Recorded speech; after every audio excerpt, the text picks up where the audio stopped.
तुझी थोर देव तू सदावर जगण्याचा मोल देव चरणी साकर मरतेला जीवाला हेच मंगळ जगण्याचा मोल देव चरणी साकर हे साखर खाली तो गाभारात माथा आभाळावरून राहू दे कृपा नमन तुझे मी करीतो रे देवा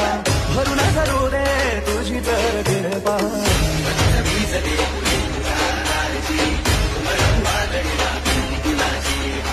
साथीला तू उभा मी वाट चालतो खडतर बांगडी असो बाजूरची